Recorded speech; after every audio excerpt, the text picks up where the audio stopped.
early on in my Web3 journey, I talked to Jonathan Mann about this. He's Song a Day Man on Twitter. And he's the guy that's been writing a song every day for the last, I think now it's been 14 or 15 years or something like that. And every single day for the last 14 or however many years, he's written a new song every single day. And so I asked him, wow, like that is next level consistency, right? Like you can talk about publishing 100 podcast episodes in 10 months. And I do think that's like pretty impressive. But every single day for 14 years, I haven't even brushed my teeth every single day for 14 years straight. You know, like I've skipped a day here or there.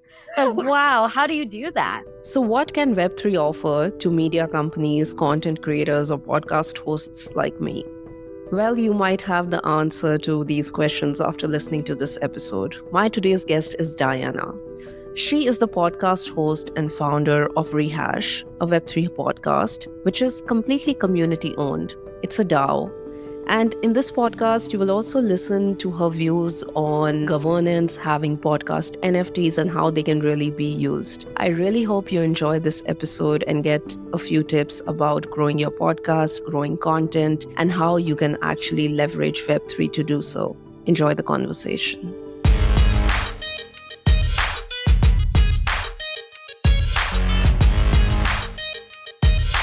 Tell me, like in terms of the work you do every day, what is one thing that you really love about it?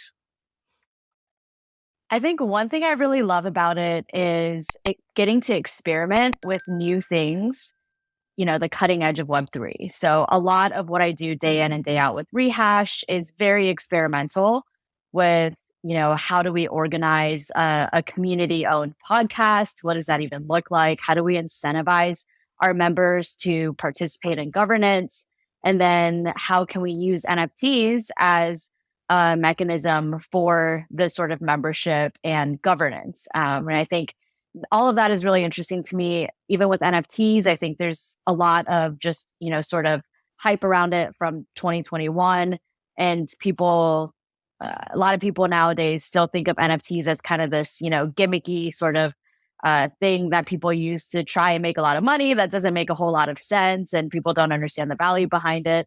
So I think for me, the exciting part is understanding the underlying technology behind NFTs and trying to think of ways in which creators can use this to actually, you know, bring more utility to the work that they do. Wow. So I see you introduced like a lot of concepts in this answer. And I think what's interesting for me to know is that tell us a bit about your pre-Rehash days, you know. So you were a travel blogger, you were a lawyer, and then you got into Web3. So what was that trigger to actually get into Web3 and start Rehash? Like what are the 3-4 milestones that come to your mind when it comes to Web3?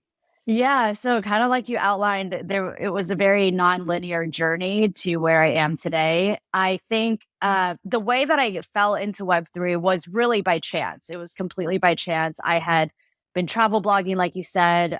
Before that, I was an attorney. I decided I couldn't see myself sitting in an office doing that kind of work for the rest of my life. It felt like kind of constraining to me and not really how I envisioned my life going. So I decided to save up some money so that I could go travel and see the world a little bit, and then started content creation and marketing stuff through that when I was a travel blogger for a few years. And how I ended up in Web3 is I eventually started working for a content agency. It was fully remote, so I still got to travel and do my thing while I worked, but it allowed me a way to make a salary and kind of sustain my travels a little bit more. We were helping clients, most of our clients were B2B businesses, and we were helping them start podcasts. This was back in 2019, 2020, kind of when podcasting was really becoming a thing. You know, it was not so brand new that it felt inaccessible, and most people knew what podcasts were at that time. People listened to podcasts, and there were more resources out there to help people start podcasts. So a lot of businesses were looking at that as an avenue for marketing. And so that's what we were helping clients do. And then one of our clients was Unstoppable Domains. which is a blockchain domain company. They're full into Web3, and one of the founders, Matt Gould, reached out and wanted us to help them start a podcast. And I was sort of his main point of contact and helping him get this off the ground. And that was my first time truly learning about Web3 and decentralization and what all of that meant. Like I had invested in Bitcoin a little bit back in 2017 or 2016, whenever that was, but I never fully, understood what crypto meant and what it enabled. And I never took the time to learn it either until really speaking to Matt. And he helped me to understand what decentralization and what cryptography and what blockchain technology can actually enable for the future of normal people's lives. Not just, in my head at that time, I thought, well, only finance bros and, kind of like gamers or, people into those sorts of things can benefit from this. But Matt helped me understand how content creators can benefit from this and how ordinary people can benefit from this. And that was what really grabbed my attention. And so about a month after that working relationship started, I ended up working for Unstoppable Domains full time. And that's how I got into Web3. So unlike a lot of people who kind of, like observe from the sidelines for a little bit, maybe do their own research a little bit, I just dove in headfirst, like went, full send into Web3, got a full-time job in it. And then I was there and podcasting for Unstoppable Domains, like really helped me learn about the space very quickly because as you know, from interviewing people on your podcast, there's a lot you can learn from them, but also even in the process of just preparing for your interviews or finding your guests, you can learn a lot even from that process. So yeah, that's kind of how I got to where I am today. Yeah. I think like it's almost like journalism is the best learning ground, to get concepts because you have to research so much to interview somebody. And I can imagine if it was sort of you were new into Web3, then it's like one line has so many words that you don't get, right? And you have to go through all of it. Totally. Yeah. So, In the beginning days, it would sometimes take me days, multiple days, full days to prepare for one podcast interview because, at that time I didn't know anything. So I'm like, okay, this person works at a DeFi liquidity mining project. Like I didn't know what any of those words meant. So then, you got to unpack all of that. And that just took days and days of research to prepare even for one interview. And now you can do it in your sleep. I think you've done what, like 200, 300 podcasts? Over 200. Yeah. And actually like most recently, like within the last month or two, I've actually been using ChatGPT to help me prepare for these interviews a lot. And that's really been very helpful for me. And I'm trying to figure out how to use ChatGPT to streamline more of the process. But so far with the interview prep part of it, ChatGPT has been a big help. Yeah, it's not bad, right? Like I also do it sometimes. It at least gives like a good structure in terms of what you can edit and what you can ask. So Unstoppable. And then what happened? Why did you like move on from your gig? I think you also had a job with Unstoppable. You were dealing with content. So why did you move on to Rehash from there? Yeah, so I was at Unstoppable for about 10 months. I recorded 100 podcast episodes during that time. So really just cranked them out. I was also leading like just overall content at Unstoppable. So doing some other stuff with content and marketing as well. I think it just, after I hit episode 100, it felt like kind of a milestone, where I was really thinking about like what's next. And I had a really good opportunity at that time to go do some work at Rabbit Hole. At the time, they were trying to decentralize the company into a DAO. And so I went over to help them think about how to decentralize the content function at Rabbit Hole. And that was a really interesting and educational experience for me to, think about what does decentralized content and what does decentralized media look like? Because at that time, and I think even today, we don't really have any good examples of what that looks like. And I think people in the space are still very much trying to think through how to decentralize a function that's kind of not very straightforward. I think content, especially, is like has more complexities because you also care about the quality of the content. It's not like asking, a community to vote yes or no on a proposal that they can read and kind of make a decision on. It's like asking somebody to create a piece of content. There's such a wide range of what that could look like. So that was a lot of the work that I was doing there. And that got me thinking, like I really want to create a community of media folks in Web3 because there weren't too many of us. And I thought, well, we should all band together and think through this stuff together because we're all thinking through it independently. And we could accomplish so much more if we combined our knowledge and actually talked to each other and thought through these things together. So that was part of the desire. And then the other thing was I had been podcasting in Web3 for so long. I had recorded over 150 podcast episodes by that time. And I wanted something that I could call my own. And I think if any content creators are listening to this, they can probably relate to that feeling of you just want to be able to own the work that you're doing. And up until that point, all of the work that I had been doing, all the content I'd been creating, all the podcasts I've been recording were for other companies. And once you leave the company, it's no longer yours. So I kind of combined this desire to have my own podcast with also this desire to create some sort of Web3 media community. And I combined those two ideas. And what came from that was a podcast DAO. So Rehash is the first community owned podcast, which means that our community members are the ones that help decide which guests get to come on the podcast. I no longer have any say in that, even though I'm the host of the podcast. I don't get to decide who I talk to on the podcast. So we mint each podcast episode as an NFT and sell those NFTs. And the NFT holders are the members in our community who have governance rights over, helping us decide who gets to come on the podcast. Oh, wow. This is like super interesting. So, two like editorial level questions.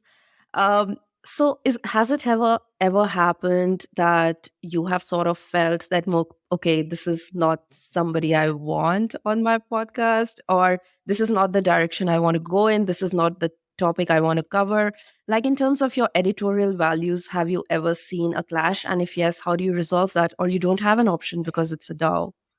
Yeah, great question. So that was probably my biggest worry starting something like this. It was exciting to experiment with something new, but it was also very scary at the same time because exactly what you said, like what if the community votes on somebody that I don't feel like, I want to have a conversation with or for whatever reason.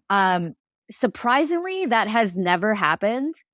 And I think a big reason why is because when we launched Rehash, we didn't launch with a very detailed roadmap or anything like that. We just launched with this general idea of having a community owned podcast and then 3 core values that, are kind of like non-negotiables for us. And I think the community that we built from that, they were really attracted to these 3 core values that we laid out because that was really like all we had to go off of at the time. And because they were aligned with those values, they really came through and nominated and voted on guests who align with those 3 core values. So I encourage everybody to, when starting any kind of community, to make sure you have clearly defined values for your community before you create it. And that way you can make sure that you're attracting the type of people that you want to be part of that community. And, you have fewer disagreements and fewer issues down the line because it's like, we can always go back to these 3 core values and say, okay, you want to do X, I want to do Y. Let's, go back to our core values and see, do both of these things align with their values? And if not, then, then like, we don't even have to kind of discuss this. Like if X doesn't align with the values, we can kind of just cut that.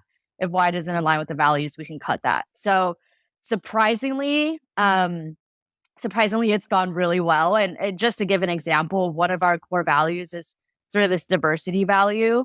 I think in this space, obviously in the tech space in general, which has then transferred into Web3, it's very heavily male dominated. It's very heavily Western white male dominated.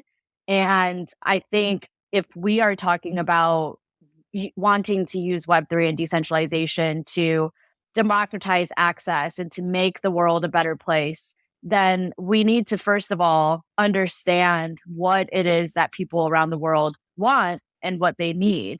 And in order to understand that, we have to give people from those different backgrounds, different geographic locations, different communities a voice so that they can be heard and that their needs and their wants can be heard. So that was something that's super important to me as somebody that has a media platform, is that I want to make sure I'm using the platform to give underrepresented people a chance to speak. We don't want to just hear from the same old people over and over again. And the community understood that. And you can see this. The proof of this is that every season we've had in Rehash so far, we've had more than 50% of the guests were female. And we've had a diverse range of guests from, different locations around the world, different skin colors, from different socioeconomic backgrounds, different kind of vocational backgrounds. So I'm really proud of that fact, because it's not like we just say we uphold this diversity value, but we really do practice it as well. Wow, that's refreshing. So you mentioned one is diversity, and what are the other two? And how do these values make Rehash different from other podcasts in the Web3 space? Yeah, absolutely. So diversity is one of the values we have. Another value is that we believe that the world, including the world of Web3, operates on a grayscale, not in black and white. And so I think in this space, a lot of times we see people talking in absolutes and extremes, like it's either this or that. Like decentralization is good, centralization is bad. And I think everything is a little more nuanced and a little more, on a grayscale than that. And so that's another value we have, is that we're not going to talk in absolutes. We're not going to talk in extremes, that we're opening the floor for discussion and for nuance. And then the last value we have is that we believe that Web3 is the future, but that we're still in the very early stages, which means that we treat our decisions and our actions with care and discernment, knowing that, as kind of these early players in the space, what the things that we say and the things that we build can have a huge impact in shaping the future of Web3. So we're not going to act impulsively. We're not going to act carelessly. We're going to act, thoughtfully and with discernment, and also remain humble in the things that we do as well, and realize that, we don't know most of us don't know what we're doing and what we're building in Web3. A lot of it is very experimental. And so we have to stay humble and be open to, to changing our course that we go down if we realize that something's not working, and remaining open to feedback. If somebody from a different community, different background, different experience says, hey, I don't think this is going to be beneficial for the ecosystem. Let's go a different way. We have to stay open and humble to that. So I think I have a question around NFTs and collecting content, right? So how do you answer the question when people say that, okay, what's the use of collecting a podcast NFT? Like, what do I do with it if you minted an NFT and I collect it, or what's my advantage as a listener? Yeah. So for our community, the immediate advantage is that you get governance rights in Rehash. So you get to help us decide which guests come on the podcast. And only by holding one of those NFTs will you be able to help us nominate guests, which can also include yourself. So some people, they want to come on the podcast themselves. Like, one great way is to hold an NFT and you can nominate yourself and sort of campaign for the rest of the community to vote for you. It becomes this pretty fun and pretty communal experience. But more broadly, kind of this question about why would you collect a podcast NFT, or why would you collect a piece of content in general? This is a question I've thought about a ton, and I've asked other people. I've put out polls on Twitter asking the community why do you collect content? Like if you're somebody who's ever collected a piece of content, whether it's a music NFT or a video NFT or a podcast NFT, why did you do it? And from what I've seen, I think the number one reason that people collect content today is still to support their friends or to support projects that they align with. That's, I think, by and large, the number one reason today. And I kind of love that reason, because I think the fact that people sort of understand the value of supporting creators in even small ways, I think that's super valuable. And I think if we can grow that at scale, like that can make a really big impact.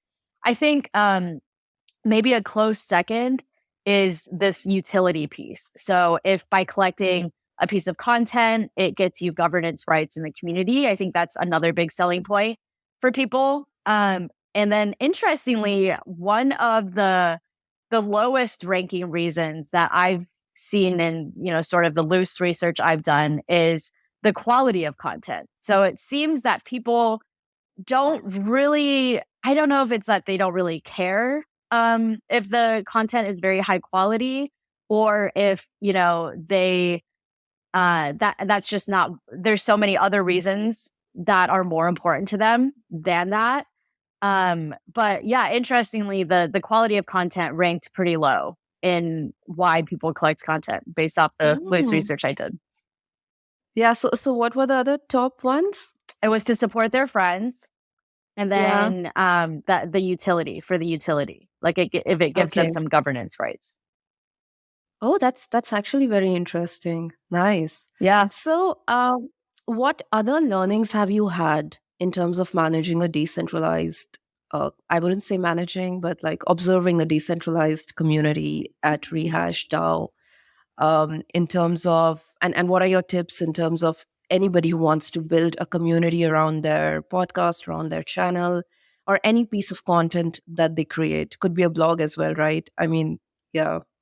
Yeah, sure. I think one of the biggest learnings I've had that I think isn't talked about enough is that you can really use gamification concepts, game design, um, things like that in structuring any kind of community and incentivizing the community. So I think in Web3, a lot of people immediately jump to tokens, like when token, and they jump to that as the immediate incentive for getting people to take a certain action. While that's certainly one way that you can incentivize people through token distribution, I think another way is just to gamify governance. I think governance doesn't have to be this really serious and heavy thing. It doesn't have to feel like you're voting in like the next presidential election every single time. It doesn't have to feel like you're voting on a heavy proposal, and it doesn't have to feel like homework. It can be really fun. And so the way that we've structured our governance each season with nominating and voting guests is we use Joke Race, which is an on-chain governance platform. And we allow any of our token holders to nominate any guest that they want. So you can submit a proposal and say, I nominate this person, this is why, and you can kind of pitch them in your proposal. And then with the voting process, we have a smaller group of people who have voting rights. And we drop each of these people a certain number of voting tokens. These tokens have no monetary value. They're solely used for the purpose of voting in this contest. We drop each of them X number of tokens that correlate with the number of episodes that season. So say we have 15 episodes in the next season, we'll drop everybody 15 voting tokens. And you can use those tokens in any way you want. So you can put all 15 tokens onto one guest. Like if you're super bullish on getting this one person on the podcast next season, you can just send all your tokens to that one person.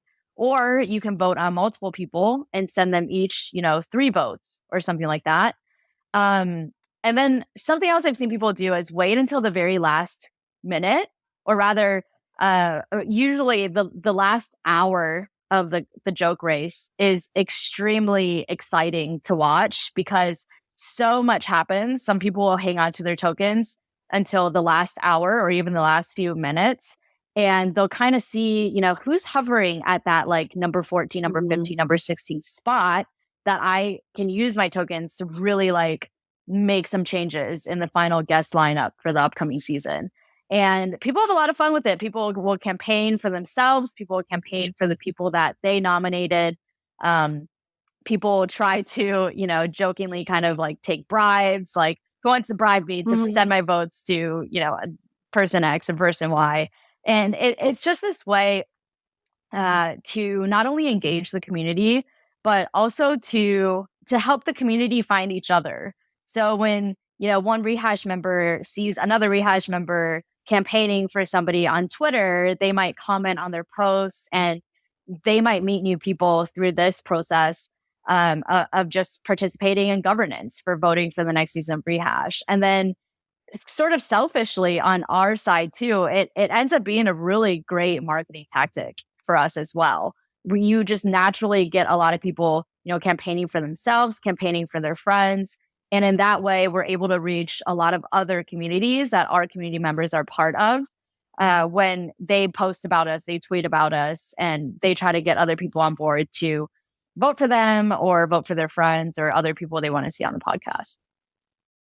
And how many people do you think usually vote for one guest in terms of like percentage? I would say that, is it like very equal or very close, or is it usually some, I'm always curious in terms of how many people are actively voting in DAOs. Sure, yeah. So I can actually pull up like the last season that we ran. Yay. We had, I think, 45 guests were nominated, and then we ended up taking the top 14. So it was pretty competitive. And then in terms of Yeah. the number of votes you needed, so I can see in the last joke race, the number one, the like top nominee received 47 votes. And then down to number 14, which was our cutoff, number 14 received 20 votes. So that's quite a range, from 47 votes in Mm. number one spot to 20 votes. But what's interesting to look at is that number 14 received 20 votes. Number 13 and number 12 were tied for 21 votes.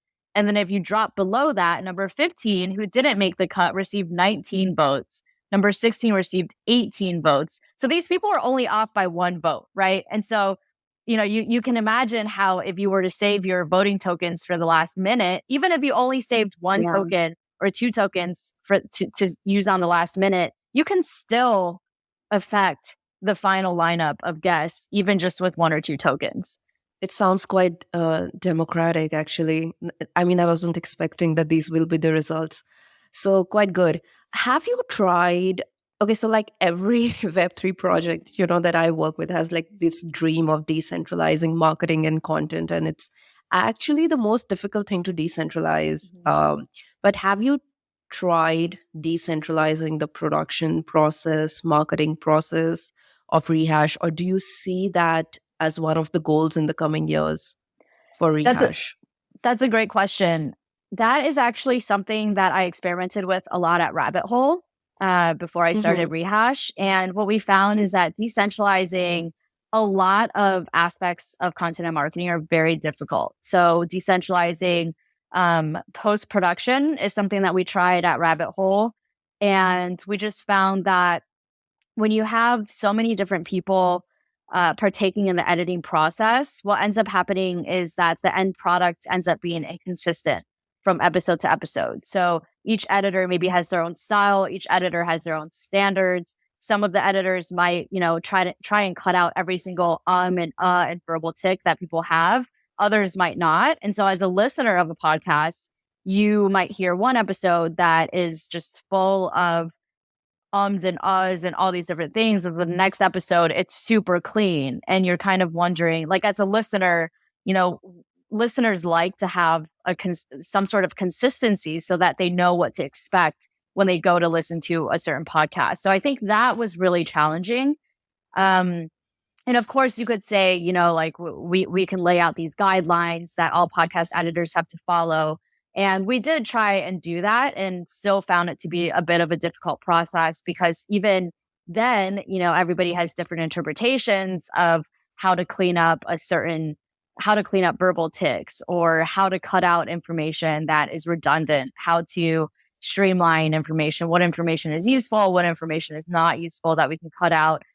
Everybody interprets that differently. So I think for Rehash, I'm not sure that we would attempt that again, just because we've already kind of experimented with that. And I personally, I don't think that every single thing in an organization needs to be decentralized. I think decentralization is just a tool that we have in our toolbox that we can use in whenever that benefits us. So, for example, in this process of letting people vote for their favorite guests, I think this really has benefited us because it's helped our community members feel more engaged and feel like they're owners of this podcast too. It's not just my podcast, it's also their podcast because they helped make key decisions for the podcast and they're proud of these decisions. But for certain things like podcast post-production, I think these are things that the community doesn't really care about as much. Like they just want to hear the final product of the podcast. They don't really care like how that gets done each step of the way. I think that's, kind of more of the boring things that only people who care about podcast editing and post-production would be interested in. So these are things that we don't have to burden the community with. I think one aspect of marketing that we might try to decentralize more in the future is this kind of ability to cut up highlight clips or to remix our content for us. So if you look on our Twitter, we like to post a lot of sort of shit posty videos.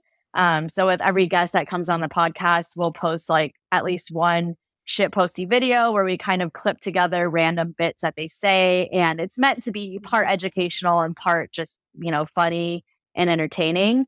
And this is something that I would love to see the community do more of.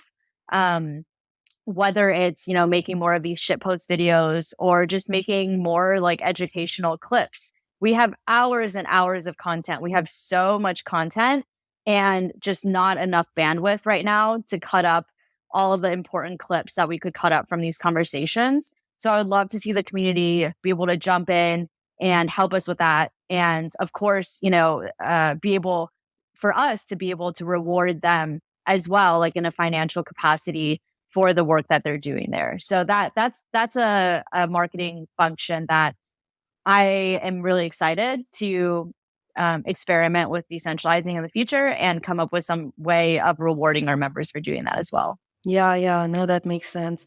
But talking of clips, have you tried Opus? OPUS? My friend actually just sent me that and it looked kind of similar to, I used to use this program called Headliner and it looked kind of similar to that. No. Yeah? Have you used both of them?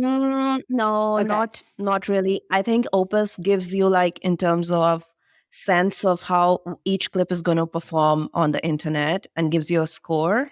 Oh, okay. Like whether it has a good hook, it's 99% or not, 80%, 75%. Wow. And also like the subtitles, I think are a little more emoji kind of. I mean, I think AI is moving so fast. It's crazy. But I tried it. I think for me, it was good because I was outsourcing a lot of clips stuff. And yeah, try it, see how it is. Yeah, thanks for telling me about that. I'll definitely check that out. It's OPUS. Yeah, it's OPUS, and it's free right now. Okay. You just put like your YouTube video link and it will automatically give you like 10 clips. Oh, amazing. Yeah. That's super cool. amazing. Yeah, I will definitely try that out right after this conversation. Yeah. So I also want to talk to you about, consistency and growth a bit, because like that's one of the biggest challenges for content creators. Doesn't matter if it's Web 2 or Web 3, we all start podcasts with like our personal budgets. Even if it's time, it's still, time is money and we are devoting it. So tell us how you got through that plan of, okay, I've done season 1. And then I'm going to do season 2 and I'm going to continue with it. And what kept you going apart from the community? Like there's also a financial aspect to it, right? Absolutely. Yeah. I think the community is definitely a big piece. I think discipline is another big piece. I think, Consistency is probably the most difficult thing for content creators, as anybody who's tried creating content knows. And I think if you're serious about being a content creator, you really just have to make a plan for yourself and commit yourself to sticking to that plan. And for a lot of content creators, for me, like when I first started podcasting on Web3, I was working for a company. So I sort of had somebody to report to, and I had somebody, that I had to create this content, make sure we were publishing on a schedule because that's what I was getting paid to do. I think for a lot of content creators who are just working independently, you really have to have that self-discipline to force yourself to say, this is the plan I made for myself. I'm going to publish one podcast episode a week or one podcast episode a month, whatever your cadence is. You make that plan and you commit to it.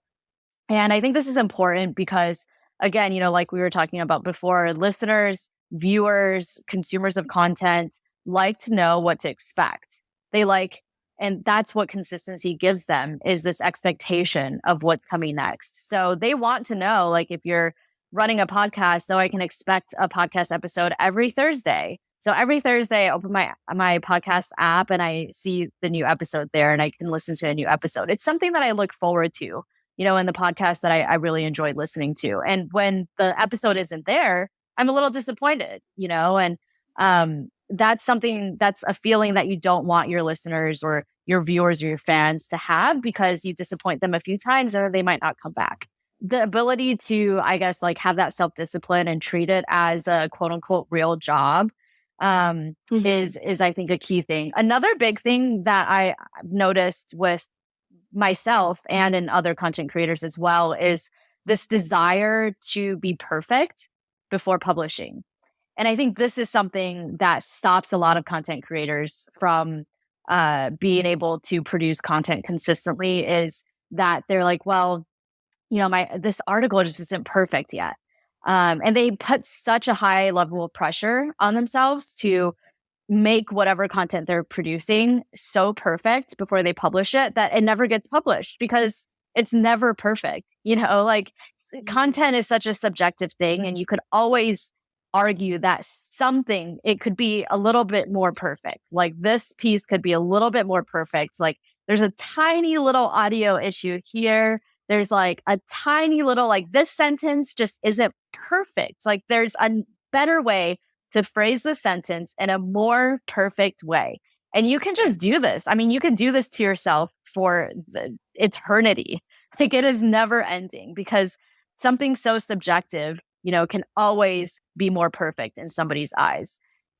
So you really just have to, I think, let that perfectionist part of yourself go a little bit and just hit publish and do that a few times. And I think you'll realize that, hey, like that little grammatical error I had there, like no one even noticed that except me. Or like that little like audio thing that I heard, only I can hear that.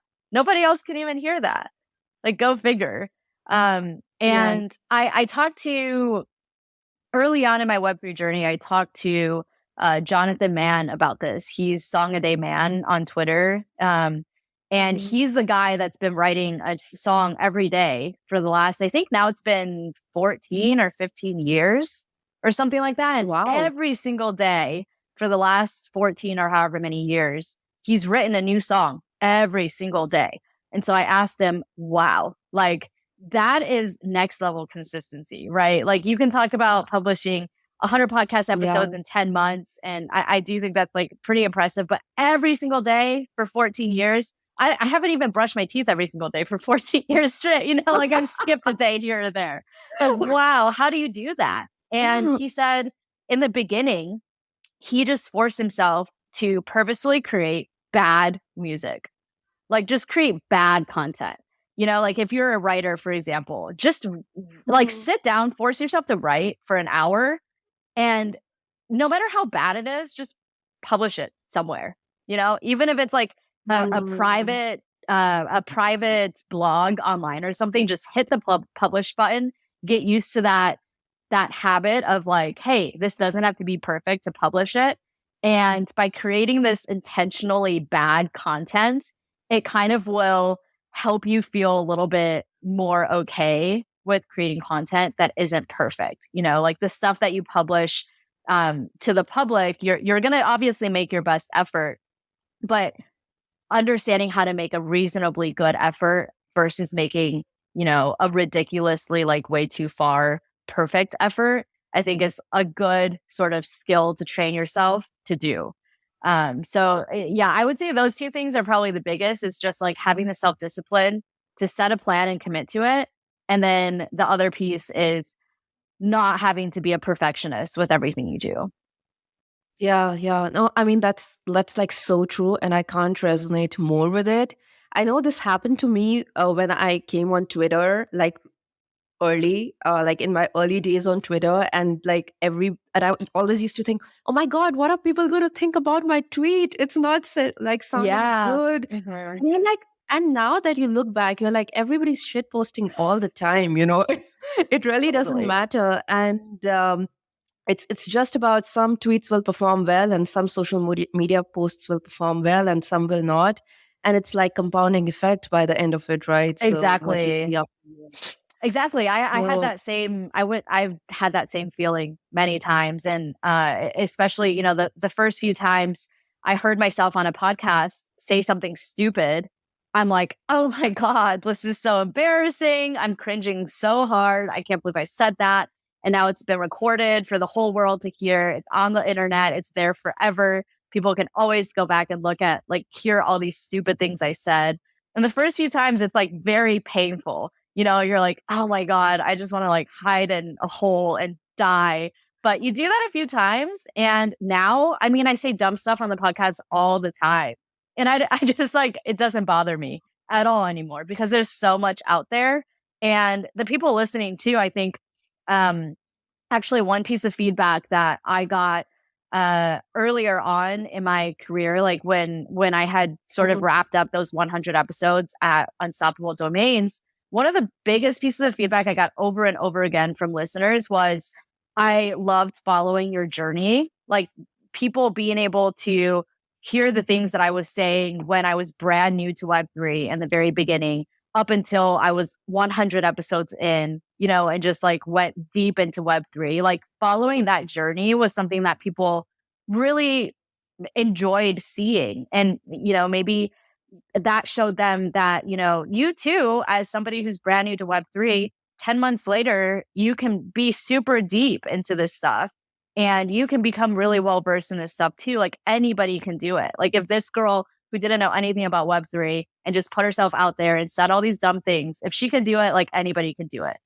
I think, having that like less than perfect kind of persona and content makes you actually more relatable to your listeners, to your 100%. viewers, to your audience. And being relatable is so key. It's everything to being a content creator, because people don't want to follow people that they can't relate to. They want to follow people that they feel like, oh, I have something in common with you.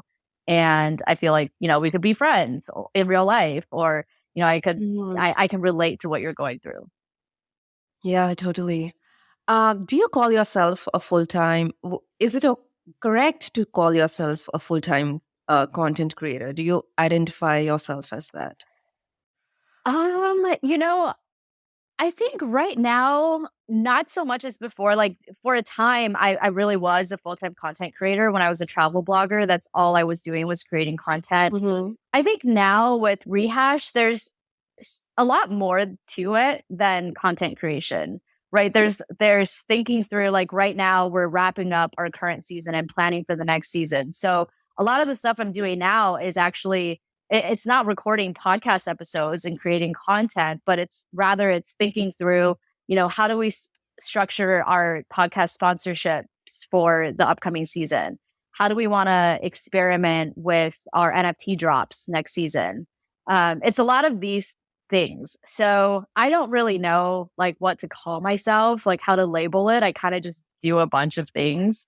But I feel less like a full-time content creator now than I did maybe at like one point in my life. So you're in season 4 now, right? Yes. Or you did with. How has Web3 social media changed things for you as somebody who's creating content and managing a DAO?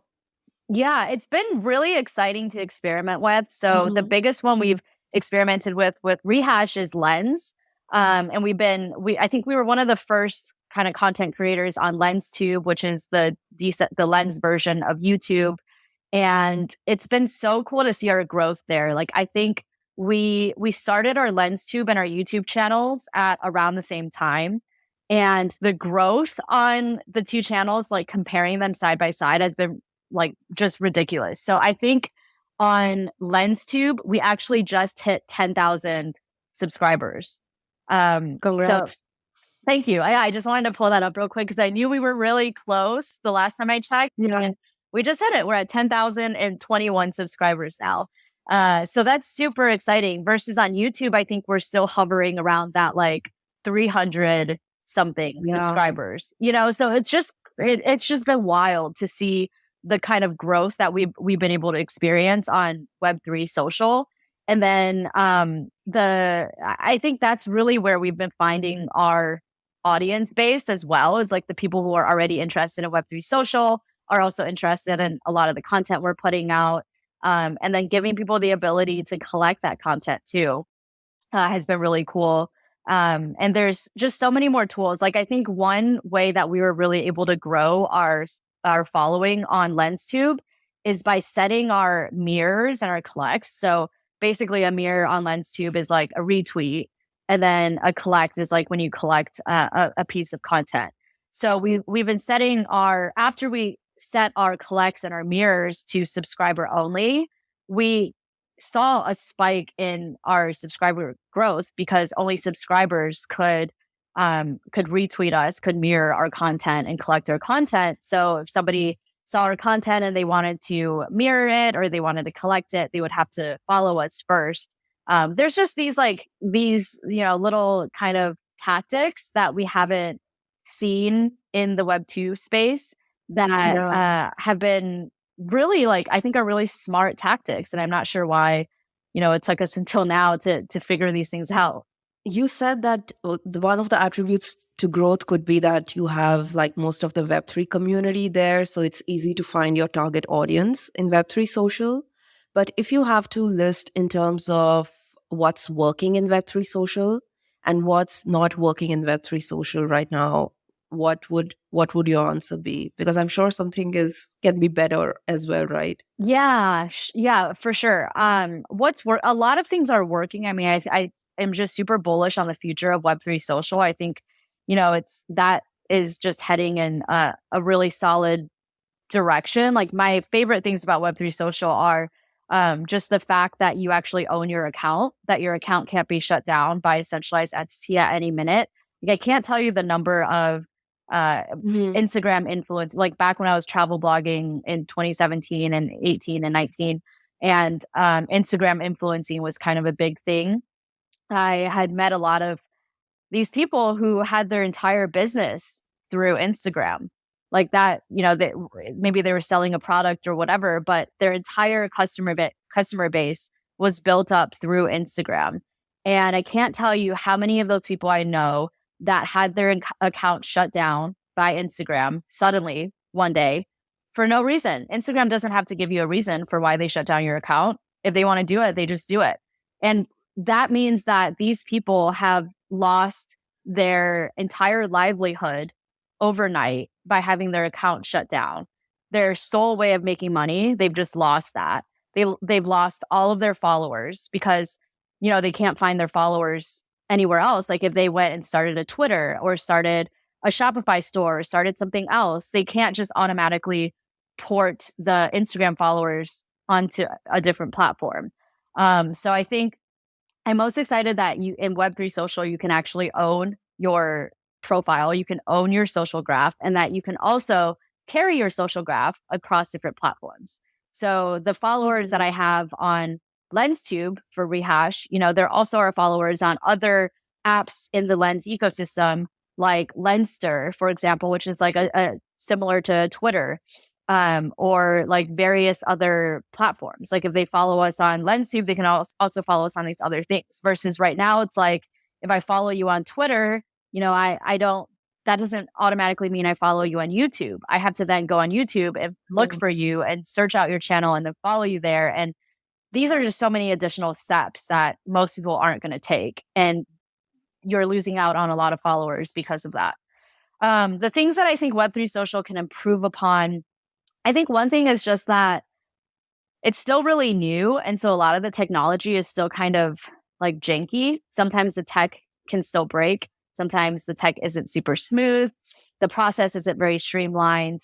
And it's difficult if, somebody who's in the Web3 space is running into tech issues and challenges with using it, then somebody who's not in Web3, they're not even going to try because it's just way too many hurdles to jump through. So I think we can improve on that. And then I think we can just also improve on the quality of content that we see on these platforms. And it kind of varies across these different Web3 social platforms. Like the content you see on Lens is very different from the content you see on Farcaster, is very different from the content you see on Blue Sky. So it varies, but I would say overall, like, I think we're still figuring out what good content looks like on Web3 social platforms.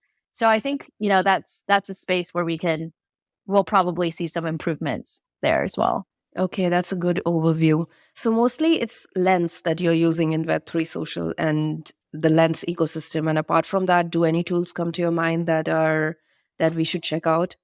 So personally, I'm on Lens, Barcaster, and Blue Sky. Those are, I use all three pretty equally. For Rehash, we mostly are using Lens at the moment because Lens has just the largest ecosystem right now. They've got LensTube, and a lot of our content is video and multimedia content, and LensTube supports all that. So yeah, it's super great.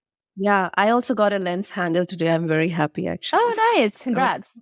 Woohoo. Yeah. It's been a long wait and I got it today. So how do you think Rehash has changed your life? Like a more macro level or question, like philosophical question? Yeah. I think it's really forced me to think a lot more about human psychology and motivation. Obviously, with anybody who is part of any DAO, we know that getting active members and keeping active members is sort of this big challenge. And so a big thing that I've had to think about over the last year is just how do we motivate members to stay active and engaged in our community? What is it that they want? And how can we give it to them in a way that feels really fun and rewarding? So I think it's kind of this like paradox, which is that people want to feel like they're owners, right? Like everyone wants to feel like they are owners in something, and they're not just like a renter, for example. Like everyone wants to own a house. Everybody wants to like own a business. Everyone wants to own all these things. But most people don't want the responsibilities that come with being an owner, So if you own a house, for example, like, oh, like you feel so good when you buy that house and you close on that house and you move into that house and you're like, I have a house to call my own. And then it's like something breaks, right? Like the pipes leak, your air conditioning breaks, your heating breaks, this breaks, that breaks. True. And then you have to figure out how to solve all of that on your own. It's not like when you are living in an apartment, you're renting an apartment, you just call your landlord. You say, hey, landlord, my dishwasher broke. Please help. Can landlord do something? Yeah. Now you're the landlord. You got to do something. Or it's like if you lock yourself out of your house, you forget your keys. That's on you. You have nobody to call to fix it. Like that's totally on you. And I think a lot of things in Web3 are like that as well. I think like on just like a basic Web3 onboarding scale, it's like people want to have their own wallet. They want to have their own things that they own, but then they complain that they have to remember their private key or their seed phrase, that they have these additional responsibilities of remembering these things, right? Like they want non-custodial and the things that come with that in theory, but then they still want customer support to help them like regain access to their account when they forget their password. And then with DAOs, it's like everyone wants to be part of a DAO and be a member of a DAO and have this ownership in a DAO. But then when it comes time to exercise your power and to participate in governance and vote on a proposal, it's like, oh, I'm too busy for this. Like, I don't have time to read this proposal and think about it and vote on it. Like, I don't have time to do this. I don't want to do it. So it's like, what do you want to be an owner for? And so I think a lot of this is sort of just like built into human nature. And that's sort of also where we came up with this idea that we have to make governance fun. Is if you want to get people to participate, you have to make it feel not like homework, but like something that they're going to benefit from in some way, and something that we're going to like respect their choice, right? So if you nominate somebody for the podcast and they get voted on, then we have respected that every single time. There's nothing saying, like, there's nothing on chain that forces us to bring on a guest that's voted on, but we have respected that every single time and abided by that every single time. So the community knows that, and they know that they'll be rewarded if their nominee makes it on. And, like we talked about already, the process is fun as well. So I think that's kind of been like a really big and interesting thing, is like, I didn't think I'd be thinking so much about like human psychology and human motivation, but that's something I've kind of dug deep into a little bit over the last year. Yeah, that's nice actually. It's also very different perspective. I wasn't expecting like this answer. It's really nice. Thanks for that.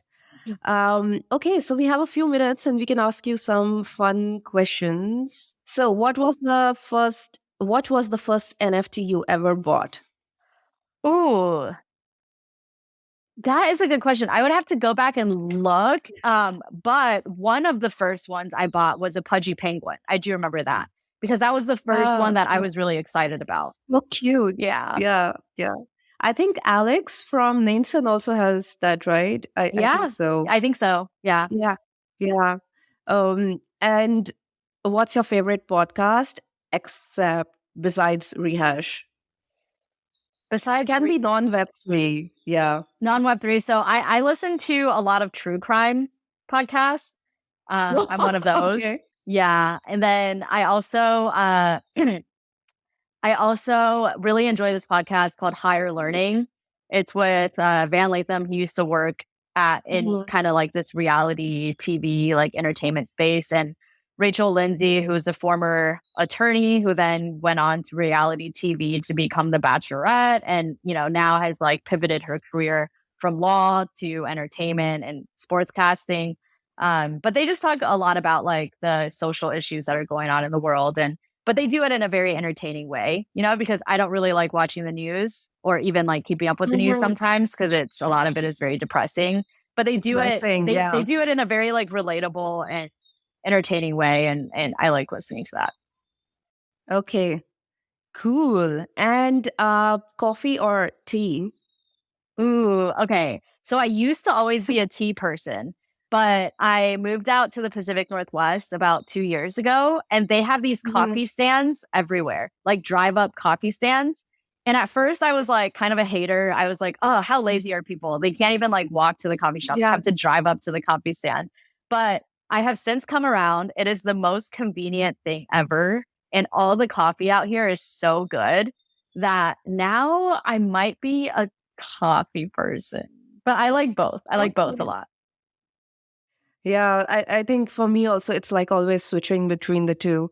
Okay, I think I know the answer to this, but what's your favorite outdoor activity? I think anybody who follows you on Twitter should know this. Hiking. Yes. Yeah. But this season I did a lot of skiing. I think I got out for like 40 some days of skiing this season. And skiing has become a close second to hiking. But I think hiking is still my favorite. Cool. And what's the last book you read? Good question. So I do all of my reading on Audible, like audiobooks. I think the last one I read was something with like an Everest expedition. Okay. I just went down this rabbit hole about like, I read this book about some guy who like went on Everest, and it was kind of like an autobiography. He just retells the story. And then I went down a rabbit hole. It was like on Audible. It's like you read this. I think we would recommend this, and I kept doing that. Yeah. And then at a certain point, I had read like every book out there on Everest, and I had like gotten like deeply involved, like interested in these people's lives. Like I knew it was almost like watching like a movie or like a TV show. Like I was like, oh, I wonder what happened to Diksha. I wonder what happened to this person. I got to like read their autobiography. But right now I'm reading this book called Range, which has been really interesting. And I think a lot of people in this space have probably read that. Okay, cool. And this is like super cliche, but Bitcoin or Ethereum? Ethereum. So, okay, this also I know. Dogs or cats? Dogs. Yeah, of course. Yeah. What's the best advice you've ever received? Life advice. Oh man.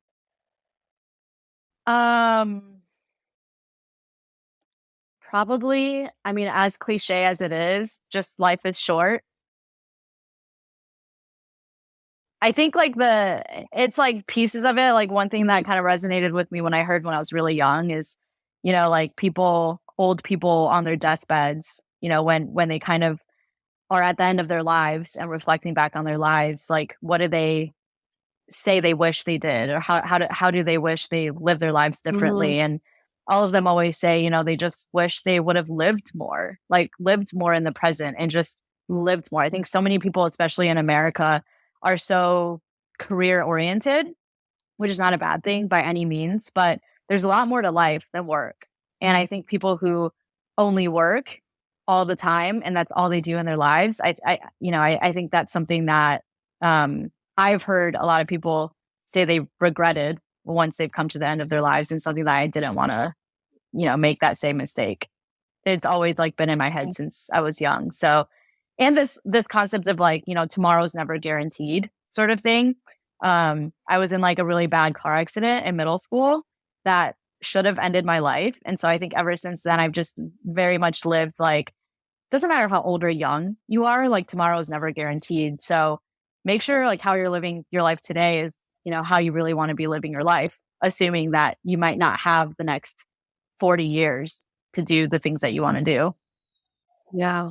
No, I think it's so valuable advice, especially like people in Web3 and crypto. It's like they're consumed by the industry, I feel. Yeah. And it's like they never sleep. They're always on Twitter. They are always like, it's just like they're into their phones all the time, Yeah. And sometimes you just need to switch off, go into nature, and it does wonders. Like 30 minutes of walk does wonders. Yeah. But it's, I think like remote jobs are great, but also this like super mobile 24/7 Web3 life is like disaster for burnout. Yeah. And in our previous episode, I think it will get released soon, but we spoke to Rahat, the DevRel at Bioeconomy X Polygon, and he spoke like really at length about this, and he's done a long Twitter thread on it. I'll send it to you. Yeah. So yeah, I'd love to read that. Yeah, but that's why I try to post, nature photos and things like that on Twitter, even though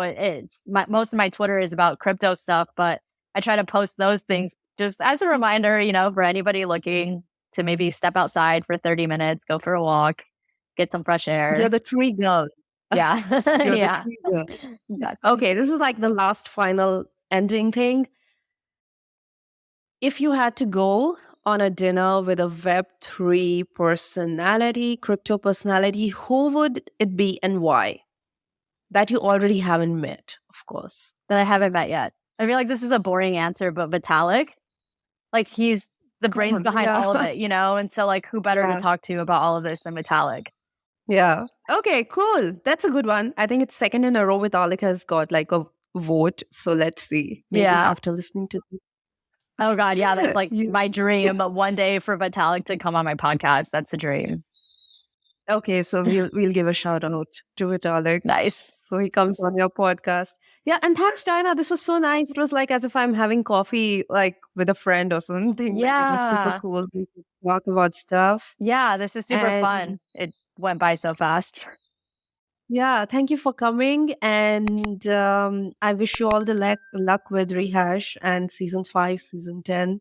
More episodes to come. Thank you so much. Okay. Thanks for having me on the podcast. I really appreciate it. And yeah, thank you so much.